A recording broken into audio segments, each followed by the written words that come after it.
যশোরের দুঃখখ্যাত ভবদহের জলাবদ্ধতা। জেলার অভয়নগর, মনিরামপুর ও কেশবপুর এবং খুলনার ডুমুরিয়া ও ফুলতলা উপজেলার অংশবিশেষ নিয়ে ভবদহ অঞ্চল। পলি পড়ে এই অঞ্চলের পানি নিষ্কাশনের মাধ্যমে মুক্তেশ্বরী, টেকা, শ্রী ও হরি নদী নাব্য হারিয়েছে।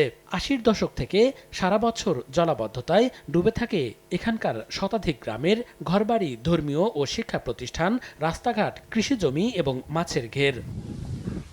বিগত ৪ দশকে ভবদহ অঞ্চলের জলাবদ্ধতা নিরসনে প্রায় ৬৫০ কোটি টাকার প্রকল্প বাস্তবায়ন করা হলেও স্থায়ী সমাধান হয়নি। তাই বছরের পর বছর ভোগান্তিতে থাকা মানুষ দীর্ঘদিন স্থায়ী সমাধানে টাইডাল রিভার ম্যানেজমেন্ট TRM চালু ও আলমডাঙ্গা খাল সংস্কারের দাবি জানিয়ে আসছে।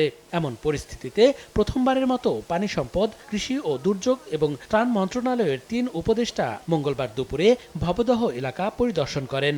এতে আশার আলো দেখছেন স্থানীয় বাসিন্দা ও ভবদহ সংগ্রাম কমিটির নেতারা। নদী যদি বাঁচাতে হয় তাহলে TRM ছাড়া আর কোনো বিকল্প আমরা দেখি না। যে সমস্ত কৃষকের ফসল হয়নি তাদের কৃষির ক্ষতিপূরণ দেওয়া হোক, যাদের ঘর বাড়ি ক্ষতিগ্রস্ত হয়েছে তাদের পুনর্বাসনের ব্যবস্থা করা হোক। ভবদহ এলাকার বৃহৎ জনগোষ্ঠীর মতামতের ভিত্তিতে জলাবদ্ধতার স্থায়ী সমাধানে উদ্যোগ নেয়ার আশ্বাস দেন বন ও পরিবেশ উপদেষ্টা সৈয়দা রিজওয়ানা হাসান।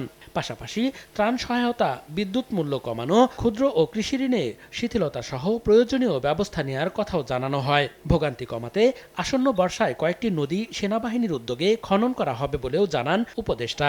সকলের সাথেই কথা বলা হবে, তারপরে বিশেষজ্ঞরা যেই কথাগুলো বলবেন জনগণের মতামত নিয়ে সেই বিশেষজ্ঞদের মতামতের আলোকে আমরা চেষ্টা করব চিরস্থায়ী সমাধানের পথে অন্তত কাজটা শুরু করে দিয়ে যেতে। যশোর পানি উন্নয়ন বোর্ডের তথ্য মতে ভবদহ এলাকায় জলাবদ্ধতায় প্রত্যক্ষ ও পরোক্ষভাবে 10 লাখের বেশি মানুষ ভুক্তভোগী। সময় সংবাদ, যশোর।